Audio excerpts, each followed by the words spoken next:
Shove it, man! Today it's D'Lo Brown, but it's not Ring of the Hawk because he wouldn't qualify, believe it or not. He wrestled quite a lot in TNA. D'Lo was one of my favourites during the Attitude Era. I thought his head shake was cool, his music was cool, and his moveset was exciting. Which is why I was sad that as the Attitude Era phased out, D'Lo Brown was also phased out. I believe it was partially due to the botched running powerbomb on Droz which left him paralysed. D'Lo Brown retired that move, but he was never quite as sure of himself in the ring again. He somehow stayed in the WWF doing basically nothing for an entire 3 years. He was mercifully released from his WWF contract in February 2003. Free agent D'Lo Brown linked up with TNA a month later, and he would go on to have 3 spells with the company, and I'm pretty sure he's still employed there to this day. I had the choice between making this video or a video on Trinity, and to be honest, I've already covered most of our matches on the NWA reviews that I do. D'Lo has only just debuted recently on that series, so it's best I make this video now while I still can. Alright, D'Lo Brown, will he make the Hawk frown? The first thing D'Lo Brown did when he appeared on TV was to announce that he had been promised a world title shot for signing with TNA. Despite getting cheered by the fans, TNA management made the bizarre decision to sort of align him with the Sports Entertainment Extreme faction. They were a heel faction founded by Vince Russo but mostly run by Disco Inferno in his absence. Unfortunately for D'Lo, the world champion was a wild slapnuts appear. Double J, Jeff Jarrett. And you all know how this match went from here. Ref bump interference, ref distraction interference, and the stroke for the 3. Due to his loss, he blamed the Sports Entertainment Extreme faction and he mostly feuded with them for a bit. He teamed up with AJ for the first time here due to their mutual issues with the faction. This would be the first of many matches involving D'Lo Brown and AJ Styles, although they wouldn't always be partners. Brown and AJ had clearly been working on moves together and they demonstrated some pretty unique double team moves. Despite that, both men made it clear that the world title was their main target. D'Lo was now back to being a face because slapnuts. Unfortunately for both of them, they would have to wait for a bit longer as TNA was busy trying to turn the gifted Glenn Gilberti into a main eventer. So they carried on teaming together because TNA had nothing for them to do. Their team continued to show excellent cohesion. AJ and D'Lo seemed to just bring the best out of each other. They were usually the best match on any TNA show in the Asylum, but they were still unable to obtain the tag titles. Despite that, the team continued spinning their wheels in the tag division, having awesome matches with awesome double team moves and not a lot else. After a win against Jason Cross and CM Punk, something changed in D'Lo. He cut a promo saying that TNA is screwing with both their careers by making them face jobbers. He placed the blame firmly on the shoulders of Slapnuts for holding them down. But from day one, you and I have been both been getting dicked around this company. Do not let them screw you around the way they've been doing me for the last 7. This week, we're in some preliminary match with 2 jobbers.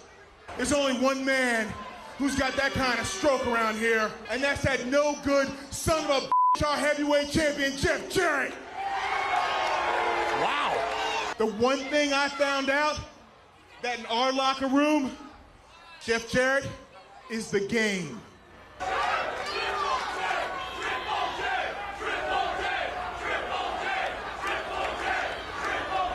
I love this promo so much. How did I miss this out in my Jeff Jarrett video? They both agreed to end their team because they both want to be the world champion, and they end with a hug. How nice. And just like that, after nothing for a couple of months, the 2 former partners were pitted against each other in a number 1 contenders match. They still had matching ring gear. Both guys reversed each other's moves time and time again. They continued bringing the best out of each other. I never thought I'd see D'Lo even attempt a springboard moonsault. The match turned hard hitting after a while, with D'Lo throwing AJ overhead on the ramp. Then he did a fucking lowdown to the outside of the ring. Later in the match, D'Lo countered an AJ dive with a cutter. D'Lo just kept up in the levels of a top rope sky high. Unfortunately, Raven interfered and smacked D'Lo with a crazy chair shot, and it allowed AJ to hit a 450. AJ finishes him with the Styles Clash on the chair. Raven also hit Styles with the chair so hard that it breaks apart. Probably the best match of D'Lo's wrestling career. So once again, D'Lo has been screwed out of his title chances and he would become completely distracted from his main goal. AJ Styles certainly wasn't distracted as he challenged for the heavyweight title. He dedicated the match to D'Lo and said he'll do whatever it takes like D'Lo taught him.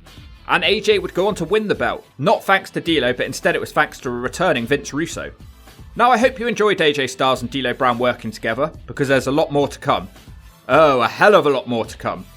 D'Lo is annoyed with Styles for taking a shortcut in their match. AJ said he just followed D'Lo's advice to do whatever it takes. D'Lo calls Russo a piece of shit, which causes Russo to shoot on him. He tells D'Lo that Vince McMahon thought he was a nobody and Russo made his career. It's a shame because I think they could have made quite a good little group, but now they're all enemies. Their next clash took place in a cage in an impromptu matchup. It's unclear if the title was on the line here because they just started fighting and then a ref showed up. D'Lo looks like he got dressed in the cupboard of Abyss. D'Lo showed off his wide moveset even more in this match. I love this feud so much already. D'Lo barged AJ off the cage as he jumps hard to the floor. D'Lo then broke a chair over Styles' back. These chairs aren't very strong in old NWA TNA. D'Lo's beating the life out of him until he gets kicked to the nutsack. I've never really seen D'Lo busted open, but you see that in this match. AJ shows a new side to himself by rubbing D'Lo's blood on his own face.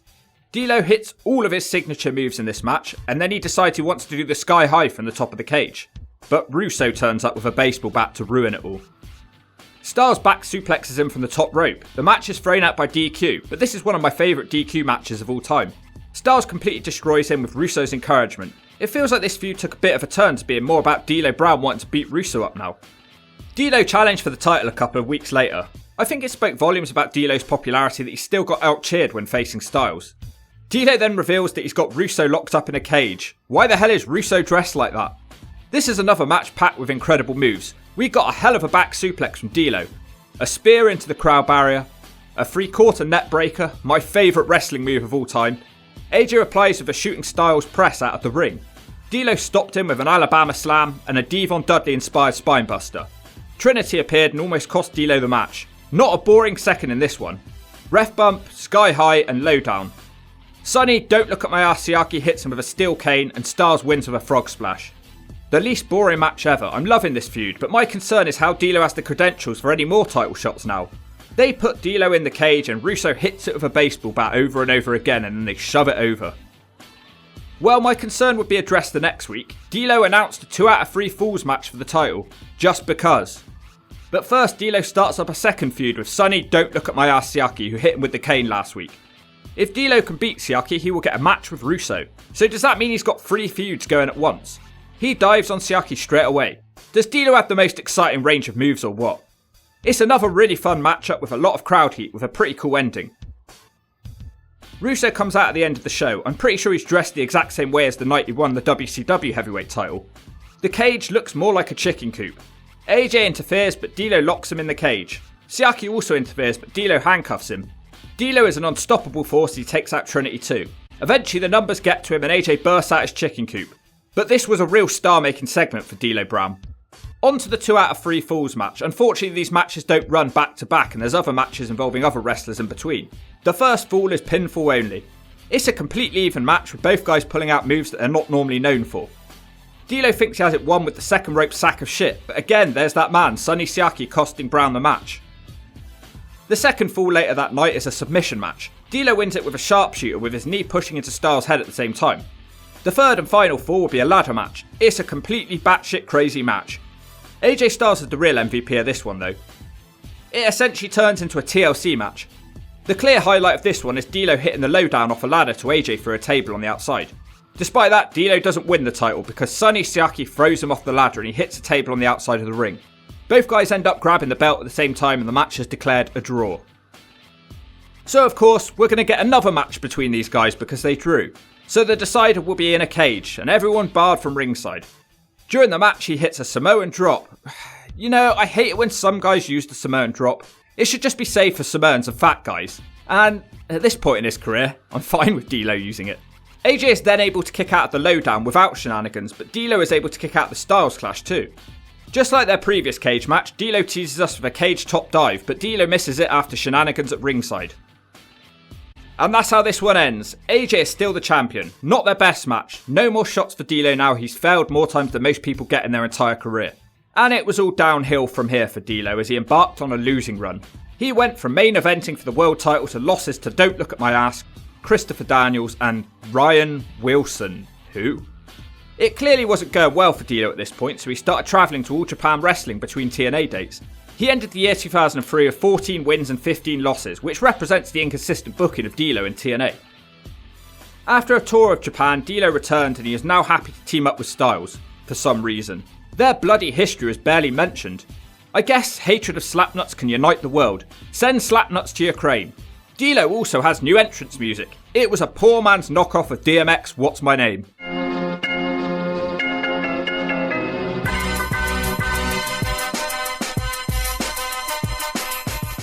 This thing made zero attempt to be different from the original. Anyway, the team wasn't as successful as last time because they kept getting screwed by slapnuts. D'Lo was now unhappy in TNA. They reportedly wanted to change his whole character. Not sure what they could have possibly done, but can you imagine D'Lo doing anything else other than being D'Lo Brown? So he preferred Japan because he felt he was a better fit over there and he could be himself. He did keep returning to TNA though, and after a few months away he was shoved in a completely random tag team with Apollo. They had teamed up in Puerto Rico before, but this is TNA, nobody had no idea what was going on. Apollo can shove it. Apollo was another man who they had no idea what to do with. The team literally had just the one match in TNA before they were given a shot at the tag titles. The team just wasn't as good as the Styles team because Apollo is not AJ Styles. They just used generic big men moves together. And in the most forgettable title win of all time, Kid Cass and Dallas cheated during their defense. They hit D'Lo and Apollo in the head with a pipe. But in NWA TNA, titles can change hands on a DQ, and that's how the belts change hands. So D'Lo won his first and only title in TNA on a technicality. And as far as the team goes, it was completely undeserved. I needn't rant really because they lost the belts literally the next week back to Cash and Dallas. Because in their matchup, Apollo was caught using the same pipe. What a complete idiot. Is this the worst tag team title reign in TNA history? I'm sure D'Lo had good intentions with this team to try and help Apollo gain a personality. Because his wrestling was fine.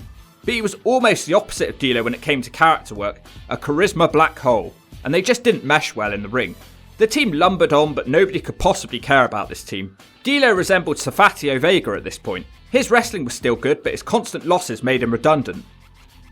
He had his final TNA match of this run in the middle of 2004, a loss to Monty Brown. With talents like Monty Brown and Abyss coming up, there wouldn't be any room for D'Lo in the main event scene. Even in his final match, D'Lo was talked up as someone who was going for the heavyweight title. The time for that had passed a long time ago. He ended 2004 with one victory in singles matches. He left TNA and dedicated the next 5 years to working in Japan. He did have a terrible WWF return in 2008 where he was made to look like a complete joke. As a D'Lo fan, this upset me, but he didn't really look in shape, so what were they going to do with him? He started showing back up in TNA in 2009 as a backstage agent. I remember watching a pull-apart fight backstage in TNA and I noticed one of the agents pulling the wrestlers apart and I thought to myself, hey, that's D'Lo Brown. He was now a nobody and wasn't counted as a TNA wrestler. Plus his gut had grown even more, someone should punch that thing down. So I stopped caring about whether D'Lo Brown would be making a TNA wrestling comeback, because from the shape of him, it seemed impossible. Then, randomly, D'Lo stepped in as a gut check judge, and he had the final say in giving Wes Pisco a TNA contract. So it's all D'Lo's fault why I have nightmares and cry myself to sleep at night. For more information, make sure you're subscribed because I stupidly promised a Wes Pisco video at the Graceland of 100k. The Aces and Eights faction were destroying TNA at the time. Members were being unmasked and revealed left, right and centre. Kurt Angle would unmask D'Lo backstage and the next week D'Lo was officially revealed as the vice president of the Aces and Eights. It was a confusing reveal to say the least. Aces and Eights already had Taz as an overweight voice piece who could no longer wrestle, so adding D'Lo weakened the faction further. They had plenty of good talkers, wrestling ability was questionable. And why did D'Lo do this? Because he wanted to have friends. Then, completely to my surprise, and I still can't believe this happened, in the middle of 2013, D'Lo Brown had a match. He had a match against Kurt Angle, an I Quit match. And let me tell you, this match sucked Sonny Siaki's ass. It was slow and full of dodgy looking submissions. Kurt gave him 6 German suplexes. D'Lo hit an appropriate Samoan drop before he quit on the ankle lock whilst his belly hung out of his coat. D'Lo was now in the doghouse for losing to Kurt Angle. Yeah, like any of those other scrubs could beat Kurt Angle without cheating. He was demoted and told to sit in the corner with the timekeeper. Unfortunately, he went on to cost his gang member a match at ringside, so maybe they should have told him to sit in a dark corner in the back instead. Bully told him to take his shirt off. Luckily, this didn't happen on camera. D'Lo tried to redeem himself in a match against Joseph Park, a man who didn't even realise that he was a wrestler. So you thought the last match was bad, check this one out. D'Lo went on to lose to Joseph Park when he turned into Abyss. And that loss got him kicked out of the group. And that ended his 2013 on-screen role. Back to Japan again for him. Then in 2019, he joined back up with TNA as a producer and commentator. He still wrestles occasionally, even appearing in a match in 2019 Impact Telly. He even teased an Aces and Eights angle, which really annoyed me because it would have brought some life to the show. And nearly all of the former members are available because they suck. But something I didn't think about at the time. It wouldn't have even made sense for D'Lo Brown to bring back the Aces and Eights because they abused him and kicked him out of the group. Come to think of it, where did he even get that cut from? It was taken away from him. This storyline was never explained, but to this day, it's rumoured that D'Lo still harbours aspirations to capture the heavyweight title in TNA. Maybe AJ Styles can make a one-off appearance in 2030 and they can relive the good times, but at least he will always remember being a tag team champion for 1 week. His time with AJ Styles was great, but they didn't really seem to have any ideas for D'Lo outside of that, and he kept going back to Japan, making it hard for TNA to rely on him. I would have liked for him to have some more main event singles matches against other people. He was there on and off for a year and a half, but I still came away wondering what he was capable of. Let me know if you think D'Lo Brown deserved to go further in wrestling, be that WWE or TNA, and how would you rate his time in TNA? Let the Hawk know or my punch to the gut will be low.